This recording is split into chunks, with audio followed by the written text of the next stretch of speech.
That changed his mind. This one said, "Oh yeah, huh? It's okay. We the same person. It's like it's both of ours. It's like it's both of ours."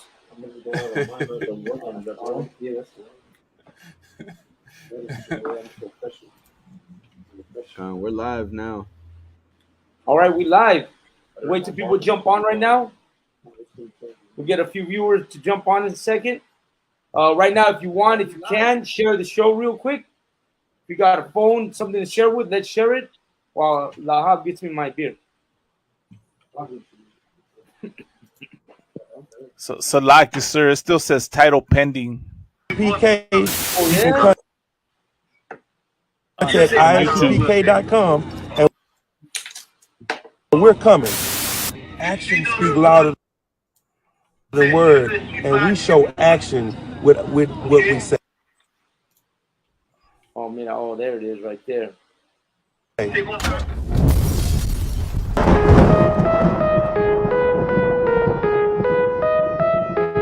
get this feedback right here.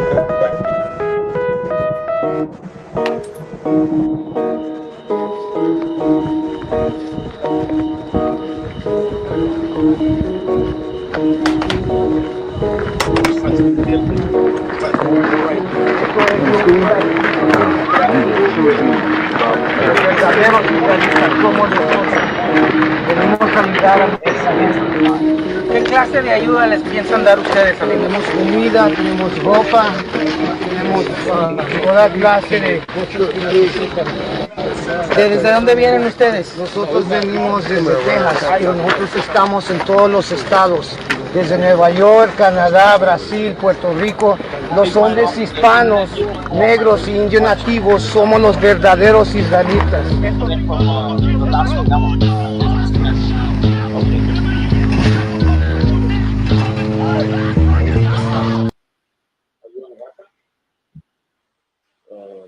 Yeah. All right.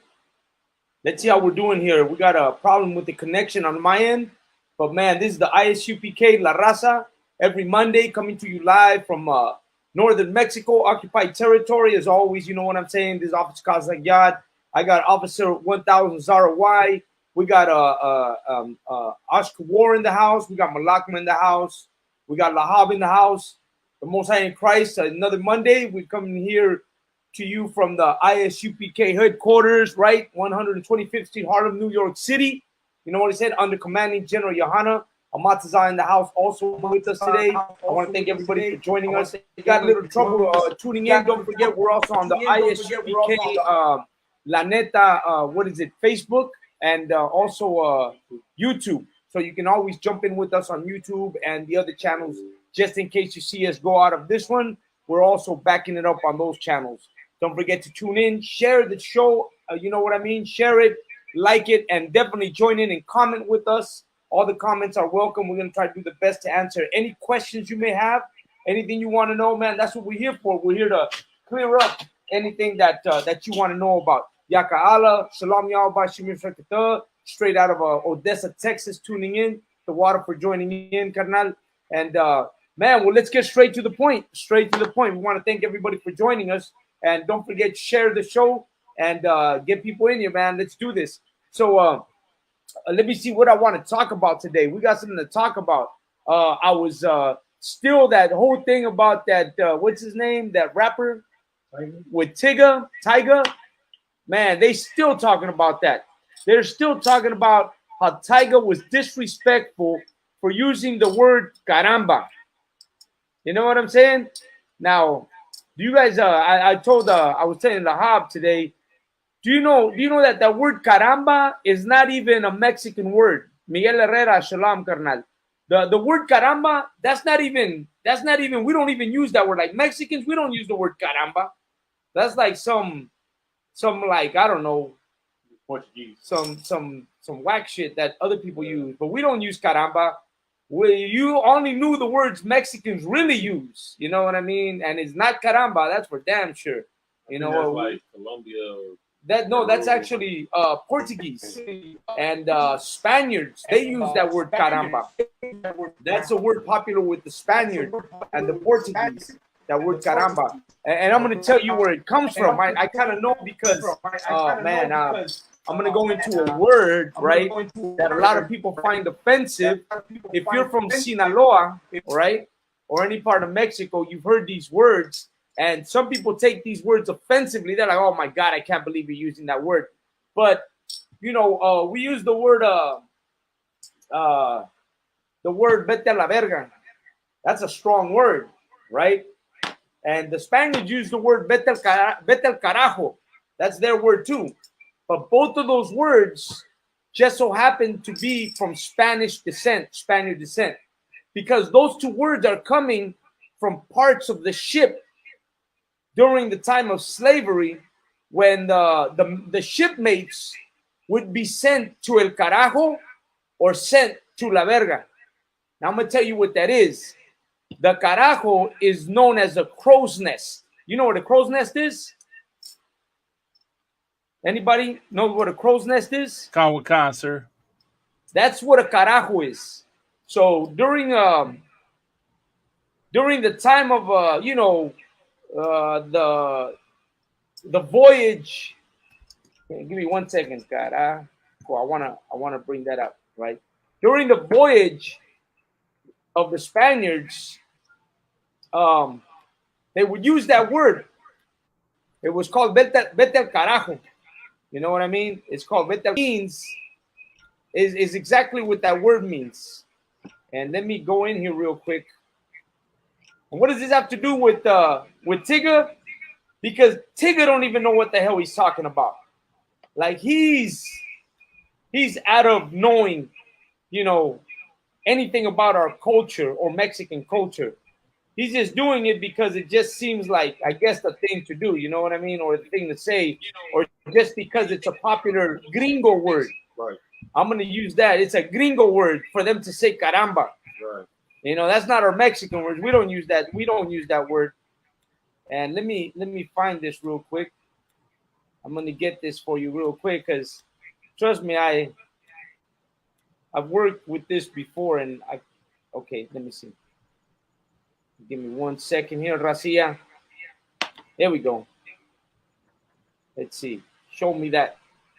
There it is. You see that? Mm-hmm. That's a carajo right there. And our people didn't have carajos because what we used were chalupas, or known as little boats that we used to use to travel from the islands to the center of Mexico or wherever it was. You know, these boats came from Europe, and I'm going to show you a bigger boat right now. Sir, Go ahead. So when you say the crow's nest, you're referring to this here. To that. That's called the crow's nest. You know, Americans know it as a crow's nest. There's a better picture. And that's el carajo. So when you did something wrong, right, on the boat, they would send you where? Vete al carajo. Go up to the crow's nest as punishment. You know what I mean? So that's what that's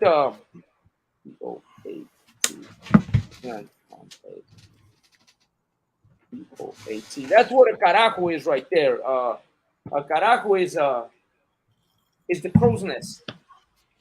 And let me get another one right here. I'm educating you guys in language and shit today. Right? Órale. Salakia for the English, for the Spanish class today.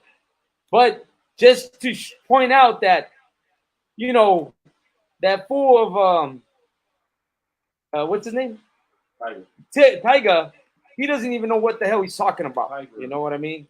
Tiger doesn't even know what he's talking about. Tiger. But right. Even us, when we hear words, and I think, let me get out of this image right here. And I think that would go into kind of like what we talk about when we're learning the Hebrew language. And when we're looking at words in the Bible, and we don't realize what the words mean. Like, for instance, when you say the word holy, and you tell somebody in Mexico, hey, que es un santo? And then he's going to tell you, well, the santo is that statue that my mom has in the kitchen. That's a santo. And they tell you a santo is like una persona, a holy person that's turned into a saint. So they call a santo a saint. And here is where the confusion is at. Because they're using a Spaniard word, santo, to define what the word holy means in the Bible. The word holy in the Bible does not mean a saint or a person. It means to be separate. Isn't that right? Yeah. It means to be separate. So the word holy has nothing to do with a statue or someone who is a saint or something like that. Has nothing to do with that. But they're taking Spaniard words, Spaniard translations, and applying them in Spanish. And people in Mexico, generations, are saying, well, oh, ese es un santo. No, el oficial Zaraway, ay, es un santo. Mi compa es un santo. He wouldn't hurt a fly. Es un santo, mi compa. Or Amataza, no, es un santo. He helps people, es un santo. But that's not what the word santo means. The word santo means holy, which means to be separate. And this is the problem with a Spanish translation. We're using the Spaniard language to translate a lot of our words, and we're not understanding the real meaning of those words when it comes to their origin or where they come from. And here comes that one right now. So when we say the word la verga, you're right away in your mind, oh man, he's using a bad word. But here is what verga is. Verga is the pole that goes across the anchor where the sails are at. Those are called vergas. And when they tell you vete a la verga, was the same thing as telling you vete al carajo. It means go up to that pole and keep watch, or make sure everything is clear, or as punishment, go up to the cove. The crow's nest was a point where you went up to keep watch, or to see where land was going to come, or to view. And that's what a verga is, and that's what a carajo is. So when someone tells you vete la verga, we're taking it like, oh, I'm going to go, okay. But it really means go up to the sail, bro, and make sure everything's okay. But we don't use the Spaniard translation. We use that translation that motherfuckers from Sinaloa and Michoacan and places come with, where we're using words like la verga, el carajo, And you understand what I'm saying, Malagma? Hey, I can't hear you, Salagya. Let me get you off mute. Go ahead, sir. I understand what you're saying. Amataza, you hear that? What you think about that, Amataza? Con, sir, you know what I'm saying? We say a la madre, we say all these, you know what I'm saying? And they say everybody takes it different, you know what I'm saying? Like we say, oye mi perro, you know what I'm saying? Or oye, wey, you know what I'm saying? ¿Qué onda, wey? Like, you know what I'm saying? And it's like some people may take it offensive, but you know what I'm saying? It's all in context, you know what I'm saying? So, like, if I could, sir. Go ahead. If I could, that just shows how we're Israelites, you know what I mean? Because we have, that's just our terminology. We use slang words for everything, you know what I mean? So that's just, that's another thing to show who we are. Con. And just to let you know, we use a lot of different words, and I've said this on a show I had before, where we use a lot of words similar to what the Black brothers use. Like, the Black brothers have this thing where they call their women shorties. I remember in the 80s, they used to have this thing about calling women shorties. Oh, that's my shorty. That's my shorty. It was a Black term that we used to hear. But, you didn't realize it. And if you use the word shorty, Mexicans were like, oh, you trying to speak like the Black brothers. You're using the word shorty. But little do they know that we use that same word in Spanish to address our women, chaparrita, which is the same word. We use the word chaparrita as a term of endearment to address our women. That's the word we use, chaparrita, mi prieta, mi negra, words we use to address our women. And it's common in Mexico to use these kind of words to address our women. You know what I mean? And so the word perro, what's up, my perro? And Black brothers use the word my dog, the dog pound, my doggy dog, you know what I mean? And we use the same word. Go ahead. No, just real quick, I was going to ask you, what about the word Jaina? Jaina. Damn, that's a good one, because I don't think Black brothers have a word for Jaina. I don't know the translation to that one. What would Jaina be? I think a bitch, no? Damn. That would be perra. Because if you say perra in Spanish, it's very disrespectful. Yeah, You don't say that. But I think Jaina, I don't know, correct me if I'm wrong. Jaina, I don't know what Jaina does. Does Jaina have a meaning? Jaina is a straight cholo word. That's a Chicano word. That's a straight Chicano word. Jaina is a straight Chicano word. You know what I mean? I don't know then. So What about Maruca? Ruca. That's Yeah. another one. Ruca is another word. Ruca. Ruca is another word that's used, but man, I wouldn't know. I don't know what that is. I wouldn't know what the translation or what would even be close to using those words. You know what I mean? But you know, Salaga, Amataza said the word way. You know what I mean? That we use the word way, and that word way is a really old word. You know what I mean? That word is actually, we think it means donkey, right? We use the word way as donkey, but that word comes even further back than the word donkey. Well, I guess ass, right? Hang on, let me go into a couple of words here. Isaiah, Natazayab, Shalom Yahweh, Shim Shabbat, Carnal, thanks for being on the show. Miguel Herrera says, en Jalisco, caramba es una forma más formal para no decir cabrón. Okay. But you see, Miguel, where the origin of the word caramba comes from. La palabra caramba, en verdad viene, ¿verdad? It comes from the Spaniard translation of carajo. Caramba and carajo is a word that's brought together, which basically means the same thing. That's what it means. Caramba is an expression used like saying, "Oh shit, ay caramba, oh shit," you know. But it's not our words. We don't use that word. The word cabrón is a baby goat. You know that? Un cabrón is a baby goat. Un cabrón es cuando un chivo está chiquito, les dicen un cabrón. La cabra, un cabrón. La cabra is a small one, but that's where it comes from. You know what I mean? But yeah, Khan, you're right. We use these words. The word way, right? That word that Amatazar used.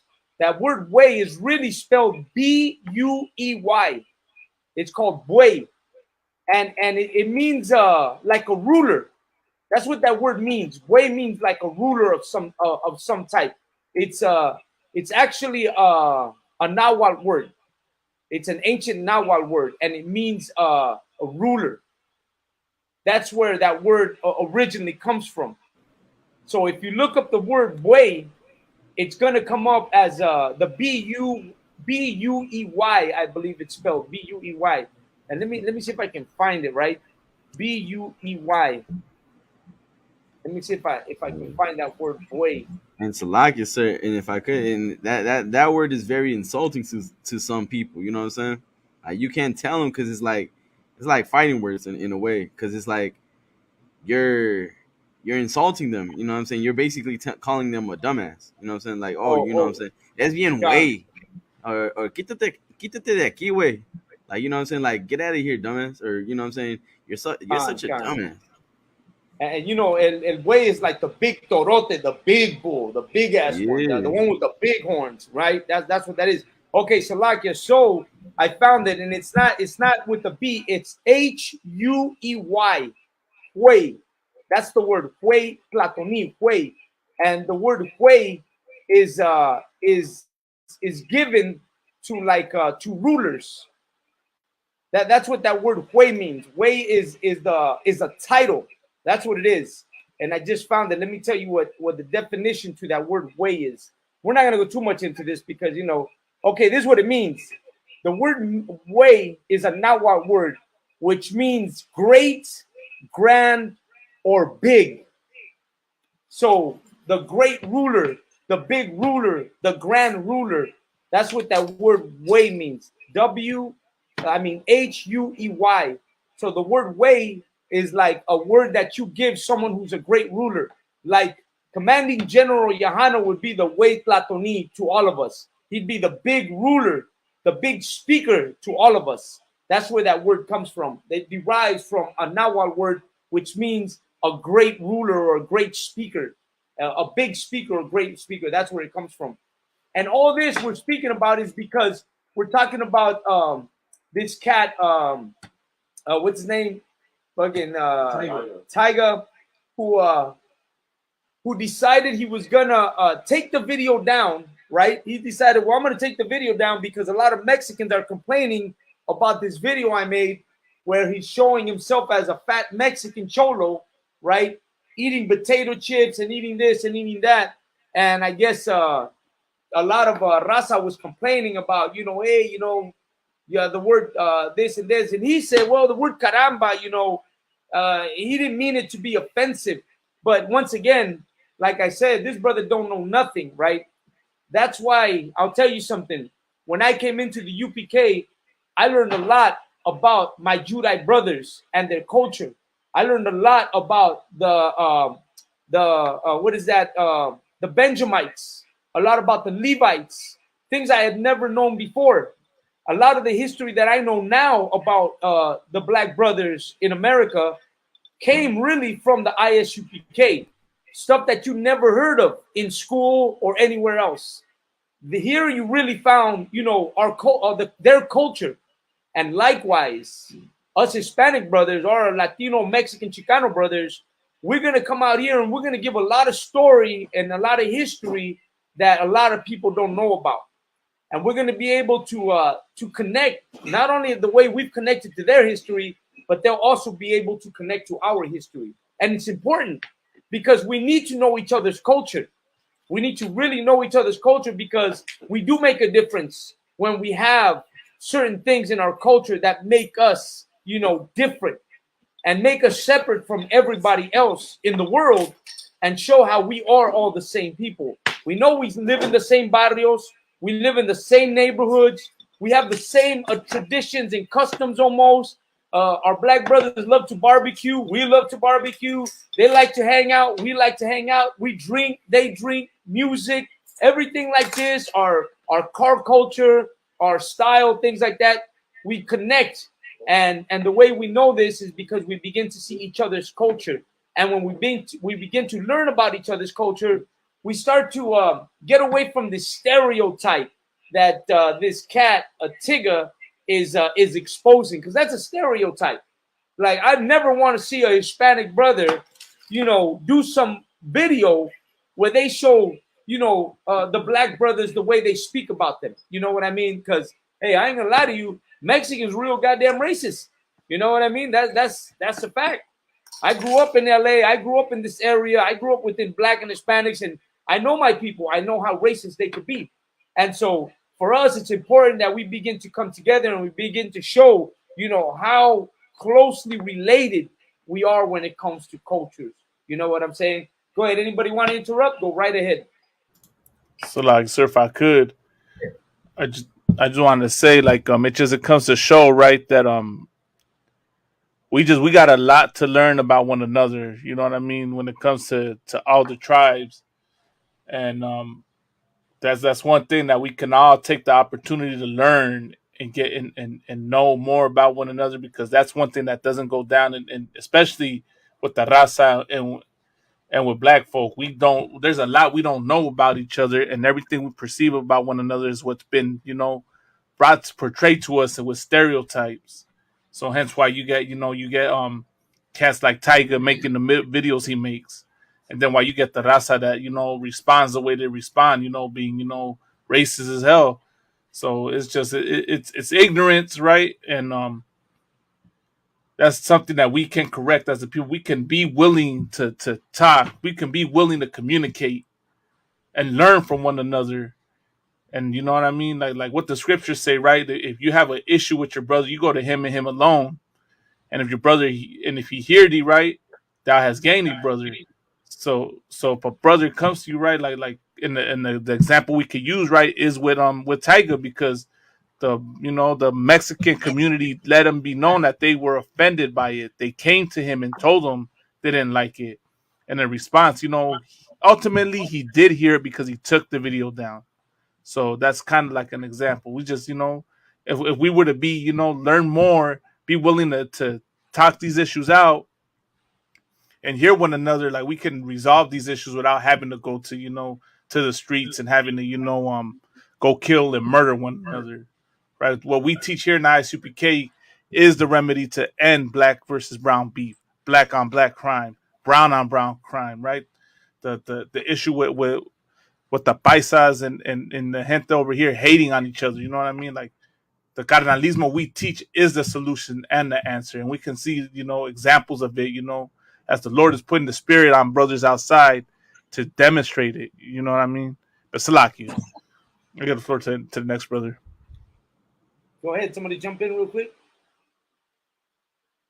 I'll say this, you know, another thing we should do as a people. I was like, you know that? Y'all hear me? Yeah, come. You know, we should just hold each other accountable.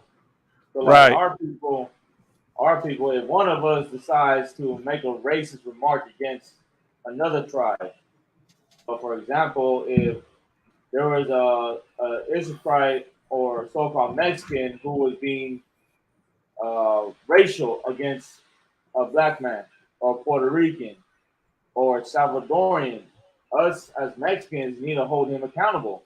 We all need to go up to him like, hey, you know what you said was wrong. You need to stop saying that. Stop acting like that. Stop talking like that. Because you're offending one of our tribes. You're offending our family. And it should be like that with, you know, any tribe.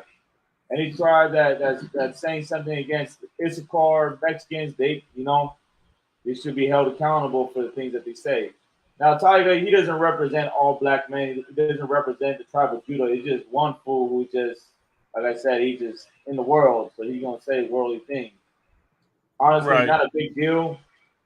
You know, he took the video down, so we should just move on from that. He took it down, and that was that. Yeah, okay, I agree with that. I agree with you know it going. I think what Malakma said was on point.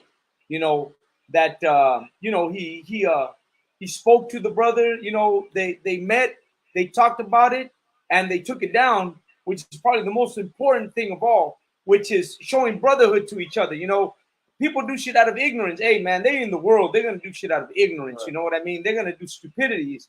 And the thing is that, you know, it was handled in a manner that avoided any nonsense.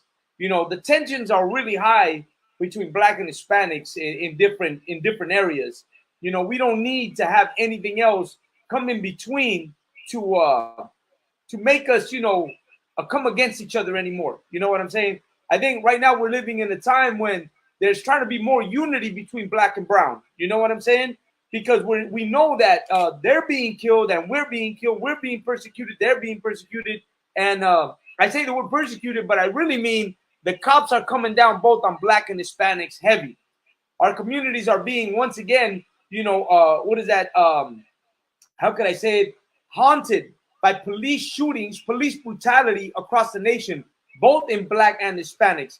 The brothers that need to come in even sooner are the Native American Indian brothers, because they're also suffering from the same thing that black and Hispanics are suffering. La gente de los indios nativos también sufren de lo mismo, de estar siendo asesinados por el gobierno americano, igual que los morenos y también la raza mexicana. So we all got something in common. And sometimes, man, you know, this that Tigger did, well, perhaps it was a good thing, because it helped kind of show, you know, we can patch things up. We can move forward. And by him doing that, I think that was a good gesture that he did in his part. You know what I'm saying? It was important. Go ahead, anyone?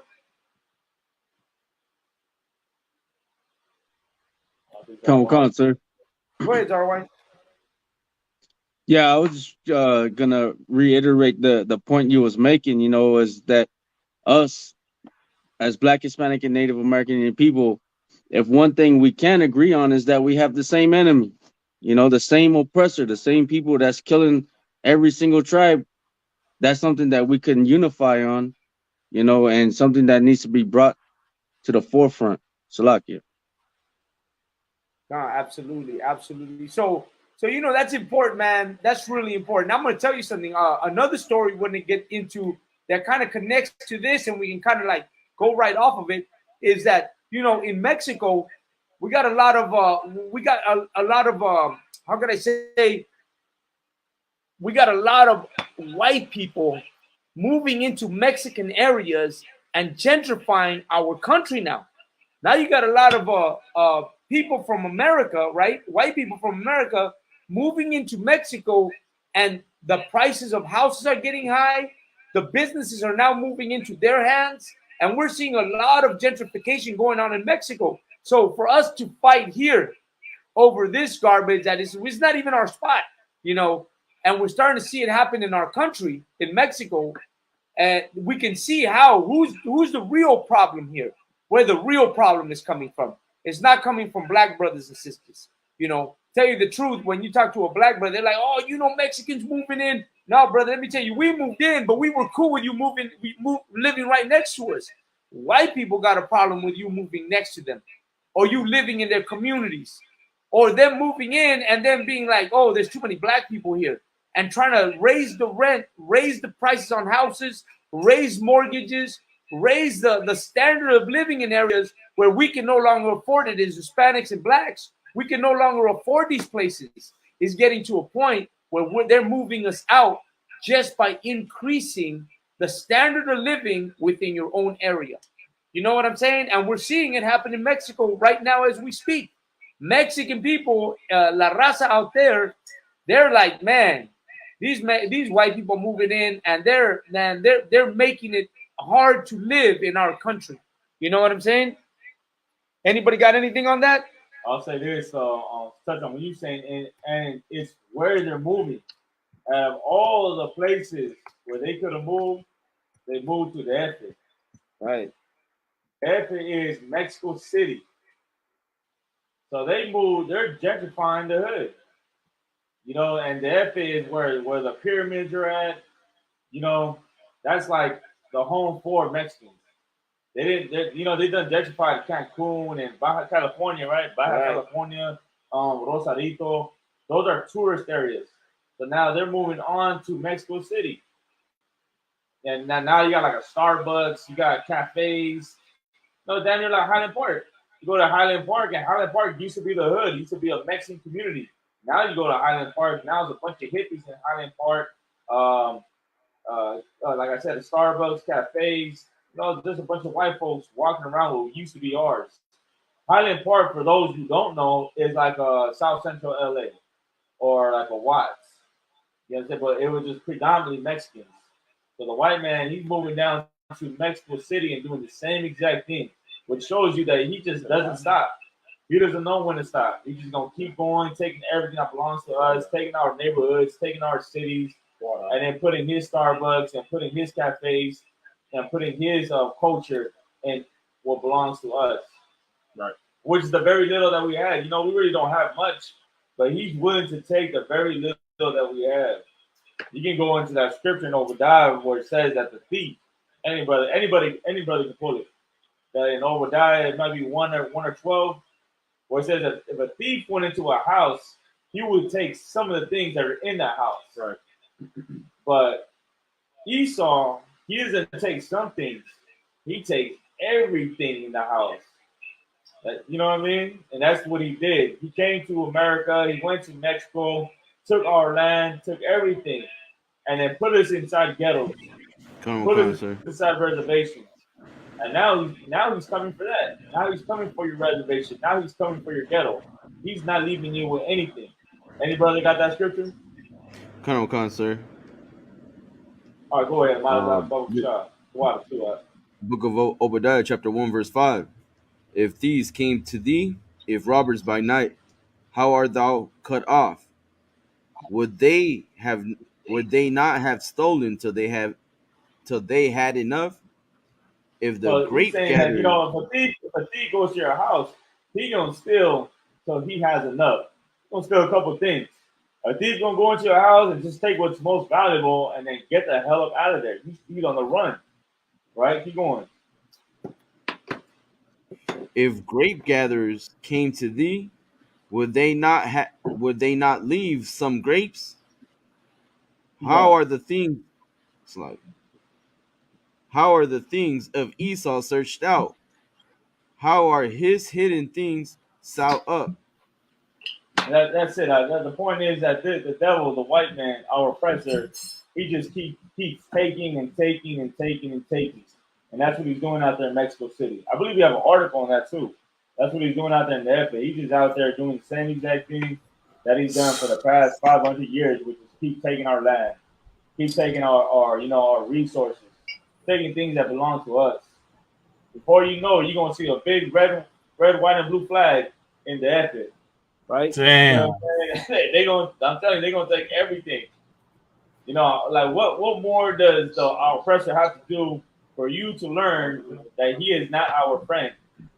You know what I'm saying? That this is our enemy and it's in plain sight. Right. But I want to pass it to the next brother if I could. And I do have that article. So go ahead and speak, and I'll bring it up. It's called Mexico City Residents, and it says angered by influx of Americans speaking English, gentrifying their area. And this was a week ago, July 28th, just to show you how soon it is. But go ahead, I'll jump on it. Still like it, sir. Go ahead. Now, I just got one question. Ask yourself why this white man they're going to Mexico, but they're not going to anywhere else. Nowhere. They're not going to China. They're not going to the Middle East. They're not going to to what is it, India or Africa, but they will go to Mexico, right? And I'm talking about it in the terms of gentrification, right? Estos gringos no van para China, no van para, ¿verdad? Para allí, para el Medio Oeste. No, van allí para México. Y eso ahí es para enseñarte algo, Raza, right? That this is to show you something, Raza. This oppressor purposely goes after you. He doesn't and respects these other nations, man, because he goes to Mexico. The fact that you got they're going to Mexico and doing this, man. Like it's like, what more you need, man? Like, ¿qué más necesitan? Ahora van para México. Te quitaron tu tierra aquí, ahora te la quieren quitar de ahí. Tu propia tierra, este opresor te lo quiere quitar, ¿verdad? Y como dijo, ¿verdad? Lado One en el libro de Obadiah, en el primer capítulo, verso 5, ¿verdad? Que Esaú quiere quitar todo, se quiere llevar todo, right? Esau wants to take everything. And that's how America is. That's how this oppressor is, man. They just want to take everything and consume. They're the locusts of the earth, man. They're a plague on this earth, man. But Salaki, I'll pass it to the next brother. Okay, and I got that article, and the article reads like this, right? This is from the New York Post, and it talks about Mexico City residents angered by the influx of Americans speaking English and gentrifying their area. And this is in Mexico City. This is smash in the city of, the biggest city in Mexico. And it says an influx of Americans has made its way to Mexico City. And it talks about Californians too. It says angering locals who say they are being gentrified in their own area. So they got a growing number of Americans, it says many from California, moving and visiting the country, which has contributed to a rise in rent and a shift from Spanish to English in different places. It says, new to the city, working remotely, flyers popping up around the city. They reportedly say, you're a fucking plague and the locals fucking hate you. Leave.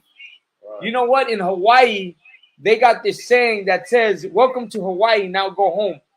Because the people from Hawaii don't want white people and don't want the Chinese there either.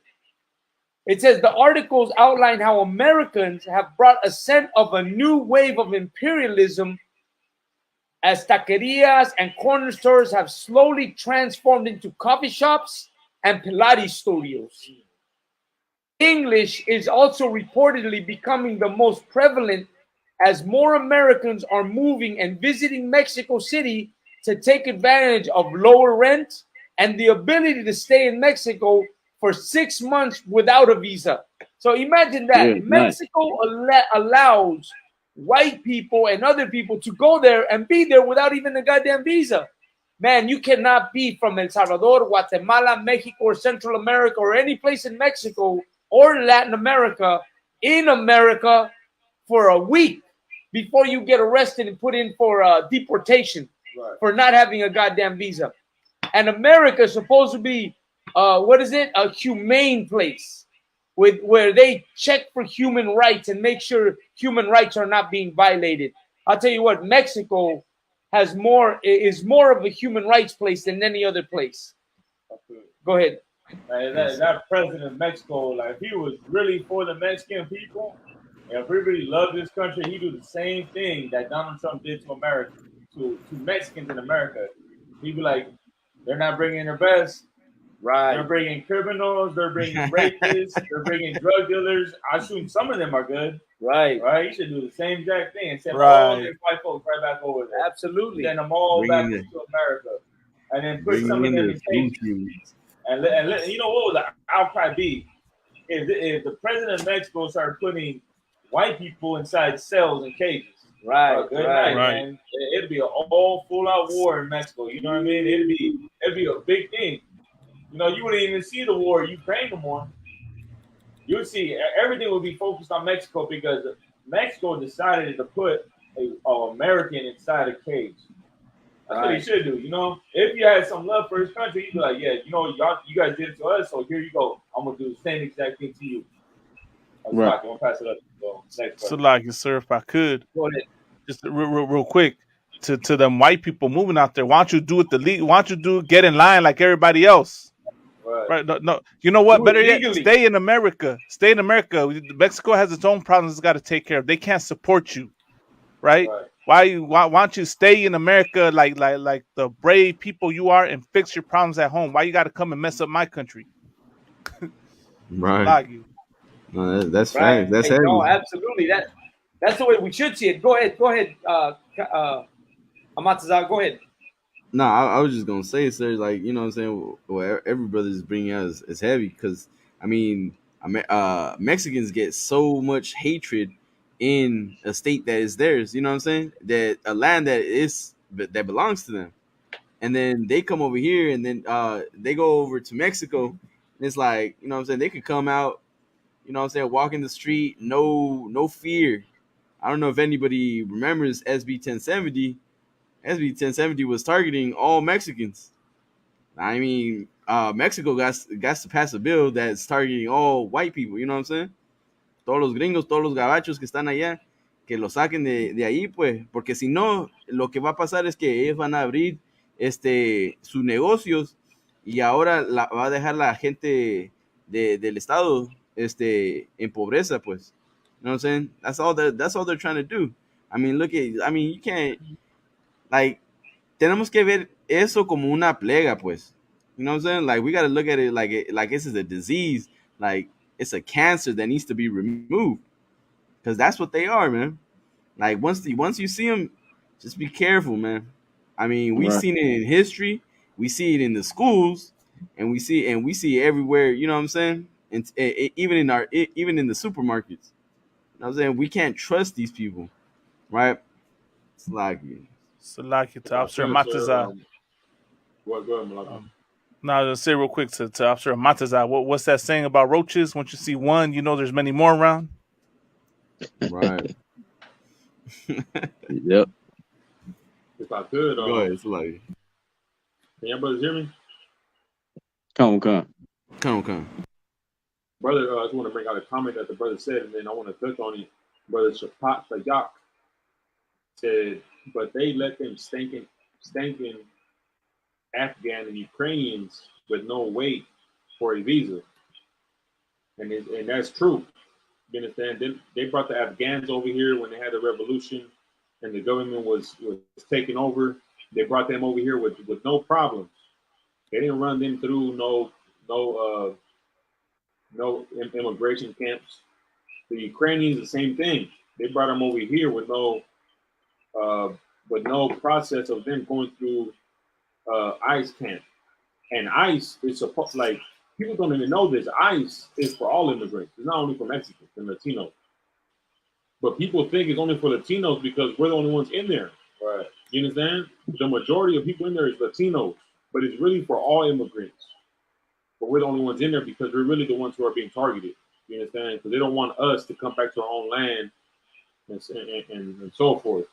But what the brother saying is very true. And I want to bring out a precept. It's Deuteronomy 28 and 40. Already 3. 43. You sure, sir? Okay. 28 and 43, so we could. Deuteronomy 28 and 43. Oh, sorry. 28, 43. Come, sir. Deuteronomy 28 and 43. A stranger that is within thee shall get up above thee very high. And that's what's happening right now. The stranger that is within us, the so-called oppressor, the Caucasian, he is getting. Read that part, sir, if you could. That is within thee shall get above thee very high. He is within us, meaning he is among us. He's living among us, and he's getting very high over us. And that is a fact. This is a prophecy from the Most High God. And who does this prophecy apply to? It doesn't apply to Afghans, the Chinese people. It only applies to Black people and Hispanic people. You understand? The Hispanic people to us, because we just read the article where it says that in Mexico, English is becoming the #1 language. That taco stands are turning into yoga stands and whatever the hell else. Pilates, that's not Mexican, that's white culture. You understand? So-called white culture. And that's what's happening. They are getting above us. If you could. So Right. And thou shalt come down very low. And we shall come down very low. In our own land, we're leaving our own land. Because we can't survive in our own land. We're low. We are oppressed in our own land. So we come to America. Yahweh said something very heavy at camp this Saturday. He said, real Mexicans don't want to go to Mexico. But white people want to go to Mexico because they live good. Mexicans are trying to escape oppression in Mexico. How in the hell does the native people of their own land live at the bottom, but other people can live on top? That's how you know you're oppressed. You understand? And here's another thing. This is what we're reading in Deuteronomy 28 and 43 is a curse from the Most High God. So we can't fight against the Caucasian man to make him leave. It's not in our power to kick him out. Why are these things happening to us? You understand? Because we're not serving the Most High God. We're not serving our God. We're not keeping the laws and the commandments that He told us to keep to be able to be above other nations. Instead, we are what? We are lost in these other nations' religion, in the way of life, in the American lifestyle. You understand? We want to continue in that lifestyle because we think that lifestyle is going to bring us freedom. It's going to bring us relief from the oppression that we're in. But really, that's what's keeping us locked in oppression under them. You understand? And that's exactly why our people need to come back to the Bible, to the truth of the Bible, who is being taught in the IHPK. Because if you're not learning the Bible, you're never going to get out of oppression. You could sound smart, you can have money, you can have nice clothes, you can be intelligent, you understand? But God don't care about that, man. I'm not saying that those things aren't effective, that they are effective. But if you don't have the knowledge of the Bible, then it ain't you're not gonna make a change. You understand? The Lord said He's gonna get the unwise to confound the wise of this world.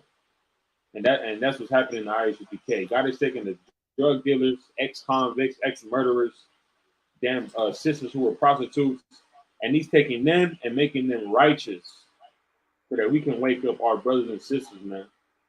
Right. And that's it. Like it. All right. Don, absolutely. And what you're seeing in Mexico is that these people are going over there and they're taking, you know what it is? What was that? A land grab all over again. That's what it really is. They're out there to take land because they got the money to do it. And since they got the money to do it, they're over there, once again, what is it? Another conquest all over again. Right. That's what it really is. It's another conquest all over again. And I read this article where this one guy said that, I think I have it here. Let me see if I bring it, if I got it. Let me see. Oh, this is look. I read like this. It says this is in response to the article. Mexico City is being flooded by Americans, including legions of remote workers drawn by cheaper rents. They're transforming classic neighborhoods, the housing market, and even racial dynamics. More and more locals are asking them to please go home. Hey, at least they're asking them to please go home. Right. They're not rounding them up or Right. going to their workplaces or making detention centers, Starting to cross right? the yard. Yeah, or exactly. And this is the response to one guy. He said, sounds like a racist conspiracy theory. He says, gringos are hacking hard workers. That's a laugh right there. They're the laziest people on earth. They don't know nothing about work. Right. You know what I'm saying? They don't know a goddamn thing about work. Let me show you what work is. Good night. But they don't consider this right here. They don't consider it work. What they do, sir, if I could, they sit on the corner of the freeway talking about homeless. Please help. You know what I'm saying, sir? And take off in a Benz or a Beamer. Right. God. Our people don't even do that.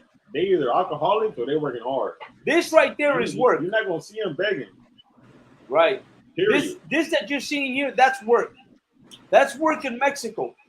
That's common in Mexico, all over. Tijuana, Baja California, Mexico, Jalisco, common. To see people going, what is he selling? Buñuelos? Right? Kind looks like buñuelos. They look excellent, bro. Like I'm ready to buy one right now. But these brothers work all day. They go out there and they work all day for this. And how do you know? Because you see them here in Cali doing the same thing. They're up 3, 4 o'clock in the morning with their taco stands. They're up all day pushing their corn, that little corn wagon. Right, making money. They're making money. They're not asking or begging for money. Sending their daughters to college. Exactly. They're working for their money. You know, and these so-called, what that guy said, right? He called them gringos. That man, the laziest fucking people on earth. Right. The only thing they're smart at is finding out how they're not gonna work. Right. They'll find some way of being able not to work. Crafty snakes. Right. Snakes, man. You know what I mean? And that's what they do. They'll find a way not to work. And what we're seeing here is that Mexico is being gentrified by these same people. And now we see our country, you know what? Our country being destroyed by the same thing that happened here. Eventually, it's going to be expensive to live in Mexico in certain areas because they're going to move in there and they're going to do the same thing they do out here. They move into a neighborhood, they raise the price of. They're a virus. They're a virus that makes it hard to live. Go ahead. If I could, sir, I got a precept for you, and the brother actually brought it up. He said they are what Genesis 14:12 says. When thou tillest the ground, it shall not henceforth yield unto thee her strength. Meaning, the Lord cursed the snake. You know, if I could, sir, the Lord cursed the snake in Genesis for deceiving Eve. But the same spirit that man had, that snake, the man with the spirit of a snake, of a deceiver. Like we said today, you a snake, he's a liar. That same spirit that he has, that's the same demon, the spirit that Esau had. You understand? And the Lord said, no matter where you go, you're not going to henceforth fruit. Meaning you're not going to be able to just live naturally. A fugitive and a vagabond shalt thou be in the earth, and that's Esau. He's a vagabond. He's going here from there, all over the earth. He doesn't have nowhere to live. Why? Because he doesn't have nowhere to live. Right. He's in Mexico taking people's property. He's in America gentrifying every neighborhood. He's over here stealing their culture. Doesn't have self-identity because his real identity is a vagabond, right? A murderer. Which is what you're saying. So he's out there in Mexico. They're out there in Mexico stealing people's land and taking their, just taking over the land where they don't deserve to be. It should be a shame to do that because their ancestors enslaved Mexicans. They stole California.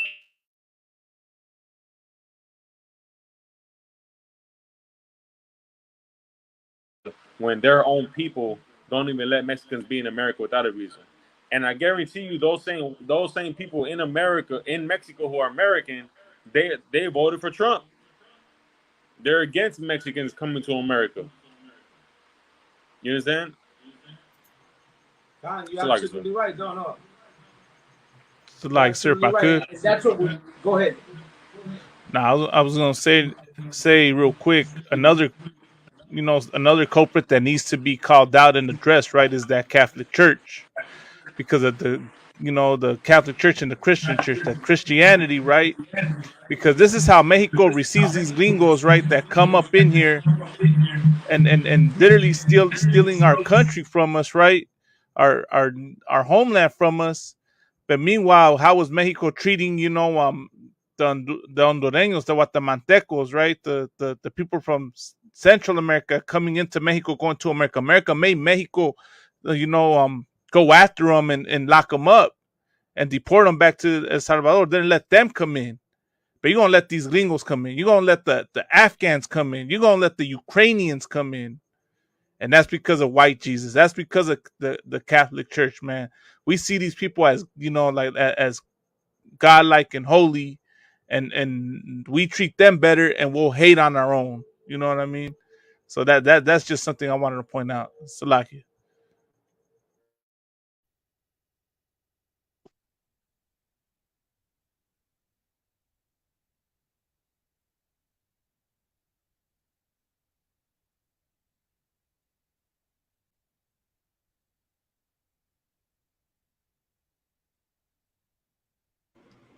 Slug, sir, you're muted. Zarwai, can you hear me? Yeah, come on. Go ahead, Carnal. Go ahead. Yeah, I just wanted to touch on the comment that you had made. How they try and find find a way not to work. I think they hit the gold mine by setting themselves over there, in central Mexico. Like, there's no like, once they set up shop over there, they got plenty of Iscarite people that are willing to work for them for the low cost and the high labor. You know what I mean? So they know exactly what they're doing. I saw firsthand when I lived in Hawaii how the gentrification had the people so impoverished out there. You know what I mean? Like, they have I think it was like either number one or number two in the highest rate of tents, tent cities out there, where the people had to live, the natives there had to live in tents outside because of the gentrification of the oppressor. And this is exactly what's happening, with our people right now. And if our people knew, like the Bible says, remember the days of old. Like, America wants to remember the Alamo. Our people need to remember the Alamo as well. Remember what happened when these people came, and like the brother was bringing out how they stole California, how they stole Texas. Remember the Alamo. Our people need to remember that as well, and see and realize what these people are trying to do there. These people are trying to steal the land so that they can have have our people working for low wages. You understand? And while they're doing that, at the same time, putting them in poverty while they come up. If I could bring out a quick precept, Ecclesiasticus chapter 12 and verse 12. I have a brother read for you, Carnal. I'm alive, I can pull the scripture. Good vote, shocking. Come. Yeah, if you could start at 10 and then jump to 12. So like Ecclesiasticus 12 and 10. Let's start at 10 and then we could jump down to 12. Con, sir. The book of Ecclesiasticus, chapter 12, verse 10. Never trust thine enemy. For like that's what our people need to do. Our people need to realize that they should never trust that enemy, man. The same enemy that hold our people in cages for doing the same thing that they're doing. They don't realize that our people are in cages right now for doing the exact same thing that the oppressor's doing in our country. You understand? We should learn to never trust our enemy. The problem is that a lot of Uncle Toms and Stockholm syndrome, wanting to be the perfect Catholic and loving everybody. You understand why you don't even care about your own people that are locked in cages right now. If you knew anything about about the Bible, if our people knew anything about the Bible, they would seek justice for what they have done to our people. Go ahead. Con. For like as iron rusteth, so is his wickedness. His wickedness, like he's not there, and they're not going to central Mexico to be friends. They're going there because they are wicked. You understand? They have wickedness in their heart. Their words are smoother than butter, but war is always in their heart, man. They're going down there to establish themselves, to be put over. Like I forgot who was bringing it out.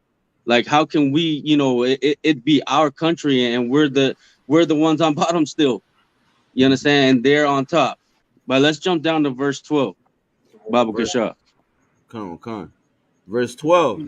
Set him not by thee. And who's Lest the him? The him is the wicked one on the earth. The one who the earth was given into the hands of, the wicked. Don't set him by thee. You understand? Go ahead. lest when he hath overthrown thee, That's he what they're trying to stand do up. over there in Mexico City. Over there in Mexico City, they're trying to overthrow, just like they did in Texas, just like they did in California, and just like they did to our Gadite brothers here in all Northern America. They're Right. trying to sit by them just so they could overthrow them. Go ahead. He stand up in thy place. That's what they want to do.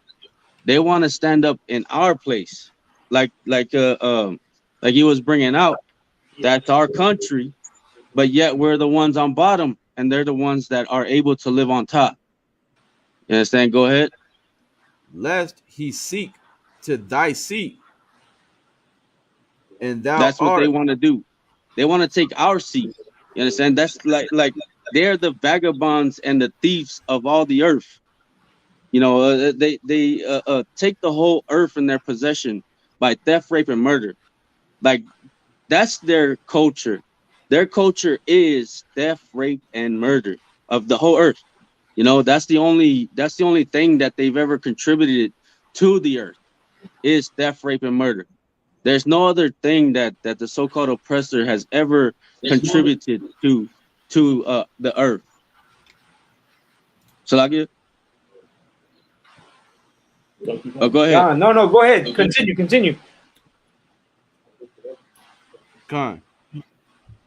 And thou at the least remember my words, Go ahead. and be pricked therewith. And Like, that's and then, something that the gone. Lord is trying to show us right there. The Lord is trying to show us, like, we better remember what he's trying to say to us. We better remember that we shouldn't trust our enemy. Because if we don't remember that, the Lord's words are going to prick us therewith. We're going to be, hurt. That's what, the whole prick with therewith is talking about, is us being hurt. Because then we're going to remember, man, we should have listened to the Lord. We should have listened and never trust our enemy. Salakia, sir. No, that's perfect. That's perfect, man. You're absolutely right about that. And just to show where you're coming from, man, people in Mexico are already on that. They already know. Look at this sign here. Oh, take off that banner. Let's get rid of that banner real quick. I want to show you this. Let's get rid of Ayar's banner real quick for that comment. Let's start that comment. Can you take that comment down? Oh, you don't have it up? Okay, let me get that comment real quick. Let me get that comment down. Okay, got it. And as you can see, it says right here, look, Mexico City, right, to expats, mi casa no es su casa. Talking about Mexican residents are talking about, man, this is not your house, white man. Straight up. He's talking about, they already know, like in Mexico, we already know, man. We already know, just like the Bible was saying, man, we already know who the enemy is. It says Americans are gentrifying some of the capital's most treasured neighborhoods, and the backlash is growing. That just goes to show you, man, that, you know what, maybe, I'm not saying it's going to happen, But maybe the cartels will see this too. And maybe the next people that are going to start getting picked up and put into acid tanks are going to be white people. Maybe that's going to start happening to them real soon. Look at this. This came from a writing of Mexico too. You're a fucking plague. Mexico City's residents are getting fed up with American expats, means people that are coming, right? Look at the walls in Mexico. The graffiti. Look at that. It's straight up saying, abulgarzar, gentrificar. That means you're gentrifying our areas. Intervening, you're intervening.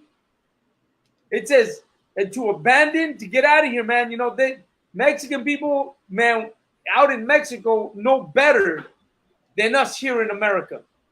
Here in America, we want to be Mexican American. And then we want to go to Mexico. Let me tell you something. I'm going to say this, man. There's going to come a time where being American is not going to be the thing in any other country. You can be American in America, but you're not going to want to be American anywhere else. Right. You ain't going to want to be American in Europe. You ain't going to want to be American in South America. You ain't going to want to be American in Canada. You don't want to be American in Mexico or Baja California. There's going to come a time where America is going to be like Nazi Germany. And you're not going to be able to be a Nazi anywhere. You know what I'm saying? You're going to be looked at like the villain, the monster. That's what America is going to be. America is going to be a nation that no one's going to want in their backyard. That, like, they talk about, America talks about, oh, Venezuela's in our backyard. Mexico is our neighbor. We ain't trying to be their neighbors. And for us, Raza, that live in America, let me tell you, you better get used to the idea of getting rid of that word American. You better start getting used to not being called Mexican American or using Black American or Native American Indian, because that word is going to become a venom, a destructive word. It's going to be, America is the same as saying Nazi. That's going to be the same damn thing. You know what I'm saying? Go ahead, Malagman. Sir, I was going to add, can you imagine? I just think about it, Adawan, and I think about it. Imagine how empowering it is to be able to tell a gringo, get out of my country. You know what I mean? To tell a gringo, go back to your country, go back to where you're from. You know what I mean? To tell him you're not welcome here. You know what I'm saying? Because that's what they said to us this whole time. Imagine being able to put a sign up and put no gringos allowed. Right. You know what I mean? To tell them, you know. My sign is going to say, no dogs, no gringos, and no homos. That's what my sign is going to read, bro. That's going to be my sign on my door. And the dog and the gringo is going to be like right next to each other right there. They're going to be like side by side. You know what I'm saying? And really, it's going to be like, not even homos, but I'm mean, no bitches. That's what it's going to be. And pointing at the females, gringas, way. You know what I'm saying? But, you know, it's good to see. It's good to see that Mexican brothers, man, out in Mexico, you know, they're starting to see the reality of who the enemy really is. Go ahead. So, like, if I could, let's not forget that Mexico kicked out Chinese people back in the early 1900s. All right. For taking over the stores and making shops, and they were like they got fed up and they just like, you know what, y'all gotta get out of here. Right. And let me tell you firsthand, my mom lived in Salakia. My mom lived in Mexicali when the time of the expulsion of the Chinese. My grandma, right? She was like my mom lived at the end of that era, but my grandma lived when it was happening. And my grandma used to say that the Chinese were real rude to Hispanic people, that they considered them above Mexican people. Like the Chinese looked at Mexicans as if they were dirty, like if they were dogs. And it was their country, man. They were in Mexico, and they still looked at them like that. Right. And they used to, my mom told me that Mexican people couldn't even walk in front of their houses because they'd go out right away and they like exactly what we see with the black brothers who go into white neighborhoods. You've seen a lot of videos like that, where you see a black brother go into a white neighborhood and the whole goddamn neighborhood comes out to tell him, man, you don't belong in this neighborhood. Right. Get out of our neighborhood. You know, go wherever you're coming from. Like real racist shit. And that's the same way the Asians were with Hispanic people in Mexico. Like Damn. really, it got so bad. Listen how bad it got. It got so bad that the Mexican president at that time was fed up with the Chinese doing that to Mexicans, because obviously it was like, you know, it started getting like way out of hand where it was happening everywhere. So what he did, he was like, fuck it, no more Chinese. He took all their properties, took all their businesses, and expelled them from Mexico. Damn. There was a big migration of Mexican people, of Asian or Chinese people to America because they were thrown out of Mexico, literally thrown out of Mexico, and by violence, because a lot of people were like, we don't want the Chinese here no more. Get them out of our neighborhoods. Mexicali, Tijuana, Baja California, the fronteras, the border towns were the ones that were filled with more Chinese than other places, and they put them all out because they were fed up with their Chinese garbage, and they threw them all out. That was in the time of the expulsion of the Chinese in Mexico. Big history, but no one ever talks about it. Why? Right. Because of how racist it sounds. But ain't no one ever talk about how racist they were against Mexicans. Right. No one ever talks about how racist they were against children, against women and kids. No one ever says how that was. It's not till you talk to somebody who was around in that time that they tell you the attitude they had towards people. Go ahead. Right. Like, also, if you go today, like I've been to Mexicali today, recently, and you still see like Asians, like every mall has a Chinese food spot. Yeah. And only people working there are Chinese. Chinese, Like yeah. it's all there. They only supply jobs for their own people. It's like It's a family. It's a family-owned business. Right. Just how they have family-owned businesses out here. Doctor's office. Right. That are Chinese and all that. The same thing is going on over there. Right. We're lucky that we even allowed them to do that.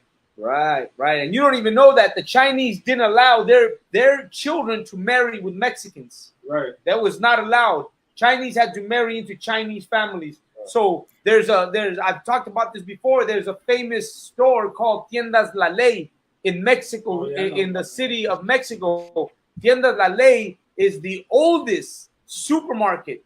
I think there was two major supermarkets, La Canosupo and Tiendas La Ley. So like that one's all over now. Oh yeah, La Ley is all over. It's one of the most famous stores. One of the most famous stores in Mexico, all over Mexico, Tiendas La Ley. And why? Because they were Chinese who got to Mexico and they were showed a lot of love by the government and they were giving funded and all this shit. And you know what? They overthrew. And they got these fucking stores all over the place. So you're saying they're owned by Asians? Oh yeah, Tienda La Ley is Asians. Oh yeah, hell yeah. Tienda La Ley is a straight Asian stores, and they're famous all across Mexico, man. Baja California, Mexico, everywhere. When you go and you see Tienda La Ley, they're Asian or Asian owned. Yeah, well, Ley. About good, sir. I thought it was like, the law. No, hell no. Ley, L-E-Y, Ley, Tiendas Ley. And I know because my pops used to sell cassettes to that store. Oh, okay. And the owners were fucking Asians who spoke Spanish. Yeah. So that's how I know, because we're talking about the early 80s, the early 70s, when my dad used to deal with Tiendas La Ley. It's like that's the generational weight. Oh yeah, that's generational wealth. Absolutely, that's generational wealth. That's handed down. Go ahead. That's funny that you bring that up, because over here in Philly and in Jersey, it's like that. The Chinese own the Mexican restaurants out here. They're out here speaking Spanish. Yeah, they hire, it's correct brothers and sisters, but they're the ones who own the businesses. It's crazy that you said that, because that's how it is out here in Philly and in Jersey. John. Wow. Go ahead. If I could, you know, Pollo Único. Right. You know what I'm saying? That's like a very it's a little spot right here down the street in Pasadena, but man, it's always packed. There's you know a full time. You know, always it's gonna be super packed. And I remember seeing that they had a now hiring, but only in Spanish. You know what I'm saying? Like they didn't say now, it's like they didn't say now hiring, but they said estamos buscando gente. Oh yeah. You know what I'm saying? So it's like why they don't have that in English? You know what I'm saying? Yeah. They don't have it now hiring sign. They have it in Spanish because they only hire Hispanics. So they know that, you know, we hard working. So like, sir, if I could, I don't want. I was gonna say I wanted to bring out a precept if that's to Wab. I was gonna bring out the book of 2 Thessalonians chapter 2 verse 3, right, where it says, let no man deceive you by any means, for that day shall not come except there come a falling away first, and that man of sin be revealed, the son of perdition. So you know, like what you're seeing, right, is like a precursor to the Raza waking up and revealing that man of sin. That's why they got them signs up about the gringos, right? The gringos saying "Mi casa no es su casa," right? Telling the gringos to leave and get out, right? They're not accepted because they know they're no good. One of the signs, right? What they call them, a fucking plague. That's what they call them. So you know that's in the spirit to say that. You know what I mean? That's biblical because that's exactly what they are, a plague. And they're the man of sin. They're the man of perdition. It's a lie. Right. I could too. You know, like, you know what comes with Americans coming to Mexico? Mexico City is gonna be like a downtown LA. What, like, anybody that's been to downtown LA, what is it? Skyscrapers, restaurants, businesses, you know, clubs, bars, all of that. And then outside of those bars and businesses and skyscrapers are a bunch of poor people who are asking for food. Right. I mean, that's what's coming to Mexico City. You know what I'm saying? Yep. Like, it's gonna be a nice spot. It's gonna be a nice spot to go to if you're rich and you got money. You know what I'm saying? But everybody, anybody who's poor and who doesn't have money, it's gonna be hell. It's gonna be a skid row. Hey, Right. Salaki, You know, if they're poor in Mexico right now, they're gonna be even more poor once more Americans start going over there. You know what I'm saying? The price is gonna go high. That's what it said in the article, right? Rent's going high, everything's going up. You know what I'm saying? They're gonna make the people that live there are gonna get even more poor. Right. While other Americans get there and get to live a nice, good life. You know what I'm saying? Right. Listen, if you were so-called Mexican, you was rushing to come over here. You ain't got to do that no more. You got Americans going over there. They bringing America to your door. You about to find out that's not what you were looking for. You know, that dream that you wanted is not a dream come true. It's gonna be a nightmare. And the people in Mexico City are about to find that out. Hey, Salaki, if I could. Go ahead, Marazal. Hey, you know what's funny is that I was just at my slavery and we were talking about this not too long ago. We were talking about how there was a brother that, you know what I'm saying, his mother basically crossed the river, and you know what I'm saying, long story short, they were talking about how a poor man in the US can live rich in Mexico. But as you know what I'm saying, as more we dig into these stories or into this story, it's like Mexico is turning into a place where not even a poor man's gonna be able to, you know what I'm saying, live there. You know what I'm saying? Because Mexico, I mean, it's not, you know what I'm saying, you could be poor in Arizona, in the US, go to Mexico and live good. You know what I'm saying? But as more as white people started moving in there, it's like everything's gonna go up. All the prices are gonna go up. You know what I'm saying? They're gonna be opening up business, and everything, all their business is gonna be booming. You know what I'm saying? But where's our tienditas gonna be at? You know what I'm saying? We're gonna have to move out of the streets, not only the corners. You know what I'm saying? But and sleep under the freeways. You know what I'm saying? Underneath the freeways, underneath. You know what I'm saying? Build up tents because of the cost that's, you know what I'm saying, that's being gentrified in our country. You know what I'm saying? Right. It's a lot. Absolutely. If I Go could- ahead. If I could just say one last thing too, it's like here's another thing that not too long ago Puerto Rico had the same exact problem. I don't know if y'all remember that. Not too long ago, there was an article on Puerto Ricans saying, like, man, you guys are coming over here and you guys are taking everything, taking our land, taking our beaches. Logan Paul, that devil, went over there and bought a whole beach. Right. And Puerto Ricans are not allowed on that beach. And that just goes to show you that, you know, if there's one thing, if there's one of many things that Mexicans and Puerto Ricans have in common is that we have the same oppressor. Right. That we beef over stupid things. We beef over boxing. You know what I mean? We beef over boxing. God. You know, who's better than the other. Not realizing that we got some devil going into our land, going into our, you know, what belongs to us and taking everything that belongs to us and then pushing us on the outskirts of our own land. And now we got to go begging for them. You know, we can't go to the places that we grew up to. I'm pretty sure those beaches that Puerto Ricans are banned on, you know, those were beaches that they grew up on. You know, that was like childhood memories. You know, as kids they were there. And now the white man done went to that beach and took it over. They're not allowed over there. In the Efe, there's many places in the Efe that a lot of our people grew up on. That's our land. And now there's going to be certain places in the Efe that our people won't be able to go to no more because the white man took it over. And he's going to ban Mexicans from going to these certain places or locations. And now you're going to see a skyscraper. You're going to see all these buildings there. And we're just going to look at it like, you know, what happened? You know, like, how the hell did it get to this point? Right. You know what I'm saying? And it's going to be a terrible thing if you're not in the truth. That's why Right. if you're in Mexico City, you better come into this truth because what you're going to understand is that this is only going to happen for a certain amount of time. For a small period of time, we're going to go through the depression. And there's going to be a time where this oppression that we go through is going to come to an end. It's going to come to an end. On slide, go ahead. Okay, Khan. No, absolutely. I got two people on here. El más chingón, Shalom, carnal, y'all about you sobre todo. Y Luis Marty. Luis Marty said there's a viral video of a black student at a University of Virginia asking a white student to leave the campus diversity center, and it sparked a debate over race.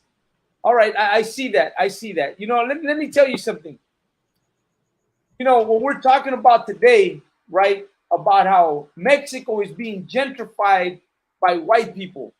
El Distrito Federal, Baja California, a lot of places, we're seeing a lot of white people going, que tienen billete, que tienen feria, and they're going down there and buying property. Y se hacen pendejos because they know they can't be buying property in Mexico. You got to be Mexican born to buy property in Mexico. You got to be a citizen. Right? You got to be a citizen. But yet, la mordida, right? El billete, ¿qué dicen? Con el dinero baila el chango. Right. They buy their property and they're living there and they're gentrifying the area. Mexico is not like America. America is real strict with throwing our people out. They're real strict with having us, you know, you can't live in America without your papers, without being a citizen, or without your immigration papers. We got the problem that us, our own Mexican Chicano people, we think like white people. We're like, oh, those Mexicans, they need to do and come in legally. We come against our own people. But you don't see any of these Mexican people in America seeing the problem with white people going to Mexico and gentrifying it. Right. And it's been being gentrified since 1492. Right. Since the day that Christopher Columbus landed on our land. You see what I'm saying? So they never see no problem with that, but yet they'll come against our own people, talk about, no, pues que es, you know, they're wetbacks, you know, they have no right, they're coming to take our jobs. Hey, it's going to hurt, but I'm going to say it. Cesar Chavez, he himself was racist against Mexican people. Right. Because he was saying, you got these braceros coming to America to take our jobs. But they were over there not wanting to work in the fields no more. Right, they were on strike. They went on strike. because they wanted, equal rights, and they wanted better living conditions. And they're seeing Mexicans come over there and being like, well, man, we really don't care, man. Mexico is even worse than here. At least you guys got a place to sleep. We ain't even got that. But the reality, the big picture, the main thing is that America does that to us. Right. America destroyed our country. And then America destroys us here. And then it all not only destroys us economically, and not only destroys us family-wise, it destroys us mentally-wise. Because it makes us come against our own people. Right. It makes us come against our own race. Somos raza. I don't care if you're Chicano. Give a damn what you are. We're raza. We all the same. And yet we come against each other. Because we're educated in hate. You go and get your diploma in the schools in America to learn how to hate your own people. To become American. And you want to become American, and to become American is to be proud American. You want to be a proud American. What does that include? Hating immigrants. That's what they want to call them. They're really wetbacks, bottom line. But they want to use a word that's not, what is that? What is that? It's not offensive. It's politically correct. So we'll just call you immigrants. But before they used to call it westbacks and beaners and all kinds of names, right? But now they want to use correct words. But there is no correct word. The correct word really is that America is a monster, and the American dream is a nightmare for our people. And we can never get over that. We got to start realizing that the only way that we're going to change this is if we begin to see each other as brothers. And let me tell you, that black brother that did that to that white man, they deserve that. Right. That student deserved that black brother telling him, "Get the hell out of our center." Diversity center. Because there is no diversity. That word diversity is a lie. There's no diversity. There is no diversity. Why? Because your Mexican people are in cages on the detention centers on the borders. Blacks and Hispanics outnumber any other race in the prison system. The black people are at the bottom, the Hispanic people are at the bottom, and white people get all the benefits. So there is no diversity. There is no equal rights. There's only the lies that make you think that it's true. And we can't see it because we've been educated to not be able to see beyond what America has taught you. You've been educated in colonization of the mind. They not only colonize your country, they colonize your goddamn brain and the way you think. And you cannot think beyond what they tell you. And I'll prove it to you. You tell your mom or your dad or your uncle or your aunt or your grandma that the Catholic Church is a poison and a lie, the side of her brain that got educated in the Catholic Church will immediately kick in. And everything you're telling her is offensive. Everything you're telling her is a lie. And everything you're saying is an attack on her and on everything that she knows. And in reality, you're just trying to tell her, hey, this is the truth about it. But they can never see past the education that they've gotten in church, in school, and in this country. And we will never see it. That brother or that sister that told that white guy to leave the diversity center is 500 years too late. The Native American Indian should have told the goddamn white man, fuck diversity, get out of our country. The Mexican people should have told the Spaniard, we don't want diversity, get out of our country. And the black man should have said, we don't want diversity. We should have separated a long time ago. Because then perhaps we could have loved our own people instead of being educated and hating our people. You know what I mean? And that's what we really need to do. We need to separate, because when we begin to separate, we begin to allow ourselves to re-educate ourselves and to begin to understand who we really are and what we really need to do to change things for our own people, for our own benefit. Let me tell you, this is La Neta. We're on every Monday. We do this show. We also got the Inconvenient Truth every Wednesday, same channel. And we have ISUPK Mexico every day. You can tune in every day. And yeah, Malagma's right. It's not racist because we don't hate them. We're not trying to kill them. We're not trying to hang them. We're not trying to murder them. Nothing like that.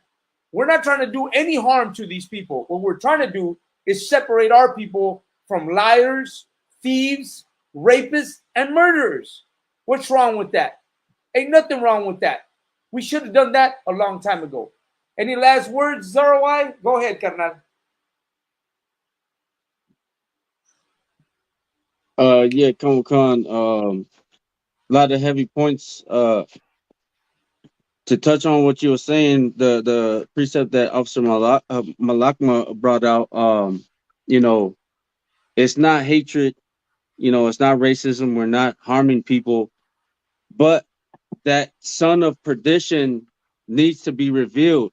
The scripture that Officer Malakma brought out, that day won't come unless the son of perdition is revealed, right? So that's what we do. We go out there and reveal that son of perdition. You know what I'm saying? So what we do is completely biblical. It's completely biblical. It's no hatred. We don't, like Officer Kazakiad was saying, we don't lynch. We don't harm nobody. You understand? The only thing is that our people have been so divided, you know, we allow, you know, because of Stockholm syndrome and us loving our enemy instead of being aware of who our enemy is and knowing and never trusting our enemy, man, we love them so much. Because of Stockholm syndrome, we allow so much division between our people, you understand, by just an imaginary border that the oppressor made up himself. We allow that to divide us, you know, telling our people that they should come over here, you know, legally and all this, when this was our land in the first place. And to go back what Officer Malakma was saying, you know, is that like we could have that power here in America, you know, we could have that power to tell the oppressor to go back where he came from. You understand? Here in America, because this is our land, you know, but only if we was united in the way we should be, because the only reason gentrification happens and is allowed here in America, in our neighborhoods, in our businesses, is because we are divided. We're divided. Like you look at, you know, Chinatown. Chinatown's never gonna be gentrified. Never gonna be gentrified. Why? Because they're united. Over here in Philly and in Jersey, you see, you know, the African communities, which will never be gentrified because they're united, right? There's something that we need to learn as a people, is that we need to start to unite together, no matter what differences we have, no matter anything that anything we think about that the oppressor has put in our minds to separate us. You know what I mean? And we could have that same power, that brother from the university could have used behind him by telling that devil to get out of his university. If he had a whole nation of people behind him that could not be divided, that could not be separated for no reason, but all of us be together behind him, like that's power. You understand? That's power right there. And that's what we need, right? Our people to stop the division. That's why the scripture says, you know, gather yourselves together. You know, yea, gather together. The Lord said it twice. Yea, gather together. O nation not desired, because there's power in us being brotherly, you know, having that brotherly love and coming together. That's power. That's all I have to say, sir. The water. Go ahead, Malakma. Jump in. Sir, I just wanted to reiterate that, you know, to touch on, you know, what officers are why I was bringing out, what you were bringing out, right? And touch that. And the reason why I said that is that it is not racist. Like, for our raza to tell the gringos to leave and go back is not racist. For that brother to tell that you know, that white person or white people to leave their college campus is not racist, because we're not telling them to leave because they're blonde hair and blue eye. We're not telling them to leave because, you know, they come from Europe. We're telling them to leave because of the things they do, because they steal our spaces, because they bring their, you know, their ways of life, their corrupt ways of life, and force it on us because they oppress us. So that the hatred that we show them is a righteous hatred. It's a righteous hatred, and it's love for our own people, for our raza, and for our black brothers and sisters. You know what I mean? When we tell y'all to leave, when we point out the things that you've done to us, it is not racism. It's love for our people, and it's justice. It's the man for justice because of the things, like I said, the things. It's not the color of your skin, Mr. White Man, hombre blanco. It's the things that you have done to us as a nation of people towards ours. The fact that you're going to Mexico, not even doing the legal process as Officer Kazakia brought out, and think that people have to tolerate you. Meanwhile, you can't tolerate a Mexican over here if he speaks Spanish. But you think you got the right to go to Mexico and illegally buy land and build your condo and your businesses? That's why we call you the devil the Bible speaks of, because the evil that you do to us, man. The evil that you gringos do to my raza, man. So I'm glad my people are waking up, man. And that's the spirit of the Lord right there that to reveal that. You are the man of sin. You gringos are the man of sin, the son of perdition. And there needs to be a great falling away from you oppressors, man. So that my people can survive for once. So that my people can have power for once, man. Can be empowered. Because for too long, we've been on the bottom, man. For too long, we've been living as and treated as second-class citizens on our own goddamn soil, man. You oppressors never won this land fair and square. You never won it. You stole the land. And it wasn't a great grand war where you think because you were technologically superior, right? That you won. No. You stole it. You snibbled your way. You pitted tribes against one another. That's what you oppressors did. You stole the land. You connived your way. You're not controlling anything because you're a great superior people, man. You're controlling everything right now because my people are oppressed, because we're under the curses, because the Lord has put us in those curses until we come back and serve him. And then the righteous people will be in authority and the earth will be good, man. So like y'all pass the floor up back to the next priest. All right. Go ahead. Let's get Lahab on. Go ahead, Lahab. Now everything you saying is heavy, Malak, man. I just want to say this is not too long ago, during that Trump era, all them white Americans were telling us to go back to our shithole country. I don't know if you remember that. Go back to Mexico, shithole country. Go get your country, fix your country so you don't have to come over here. Well, the tables are turned, and now you guys are running to our country, running to Mexico City because inflation is high in America. Everything's going up, so you trying to run away from it and go to Mexico.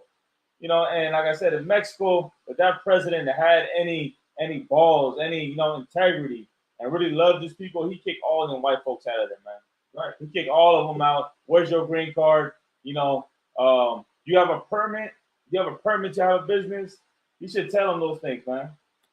I doubt it's gonna happen because the thing is, with Mexicans, we're just so compassionate. We're very compassionate people.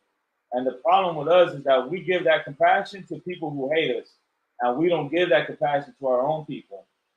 It's time for us. It's time for that to change, man. We need to love our own people, stick together, grow together, and no matter what the situation is, whether it's bad or good, we need to stick with each other. You understand? And separate ourselves from our oppressors. Separate ourselves from the man that oppresses us. This is the inconvenient truth. Make sure y'all tune in. It's like not inconvenient truth, La Puro Neta. Make sure you tune into La Puro Neta, inconvenient truth. ISPK Mexico, follow us. You understand? And help us build this channel and get down with us. And I'm gonna pass that up to Appreciate Officer Zakia. Absolutely, man. Tawado to everybody for joining in. And what the brother's speaking is absolutely true, man. And what we really need to do is speak up. To not say anything is to be with what's happening. So what we got to do is we got to get out of our little hole and we got to speak up, man. We got to do this show. We got to do La Neta. You got to participate because every voice counts. We're the beginning of change. Change happens through times of revolution, and this is revolutionary. To speak like this has not been heard of in a long time. And we're the ones who have stepped forward to do this, to speak like this, to be those that are gonna speak for a whole generation to come. Because the generation behind us, man, it seems like this generation has just been lost, educated in nothing but loss. And what we're gonna do is we're gonna re-educate everybody. And we're gonna speak how it's not been spoken in centuries. Because we're gonna make it work. We're gonna make sure that they understand who the real enemy is. And it's going to be Black, Hispanic, and Native American Indians who are going to come together because we're oppressed from our same oppressor, which is the white man in this country. So what better than for us to get up, man, Black and brown unite, so that we might be able to make a change for those coming ahead of us, right? Because they're going to look back one day and they're going to see that we were the ones who initiated this talk that made change. Let me tell you something. Nothing is coming good out of America, because that's what they said about that's what they said about Jerusalem, Bethlehem, right? Isn't that what they say? What good comes out of Jerusalem, right? What good comes out of Jerusalem? Well, out of Salakia, as of Nazareth. What good comes out of Nazareth? Well, Christ came out of Nazareth, and that was the best thing that has ever happened. I'm gonna say, what good comes out of America? The ISUPK came out of America. That's what came out of this place. We made the change. We're why the Lord has chosen us in the land of our captivity to raise our voice. Man, it's time we all do this. It's time we all come together. It's time that we raise up a voice and we bring the people to the ISUPK, bring Black, Hispanic, and Native American Indians. And we start learning our history so that we don't repeat that anymore. And that this time, the history that we're going to put out is going to make a difference. Guaranteed. This is the ISUPK La Pura Neta. We're here every Monday about 8:45 to bring this show, man. Every week we got something new. Join in, participate, share, man. Share this show, like this show, comment on this show. Bring it up, man, because that's what it's all about. Nosotros vamos a hacer el cambio del futuro. And that's what we got to do. Don't forget, ISUPK Mexico every day. We got classes. La Neta every Monday. The Inconvenient Truth every Wednesday. Join us for these shows, man. Become part of it. Join us, man. And, man, get in here. Get in this truth. If you already got your name, if you're already a trooper, make sure you link up with us because we want to put you on this show also. Man, let us know what's happening in your area from coast to coast, man. That's what it's all about. You know what I'm saying? This is Officer Kazak Yard 5000 of the ISUPK coming out of California. You know what I'm saying? One West out of 125th Street, Harlem, New York City. I want to thank everybody for joining with us. I want to thank everybody for tuning in. We'll be back here next Monday. Next Monday, man, join us. Let us know. Give us a ring on our messenger and let us know, man. We'll bring you on in. I want to thank everybody, Tawada, for joining us. Till next week, Shalom, Yahweh, Shim Yahweh, Barakatah.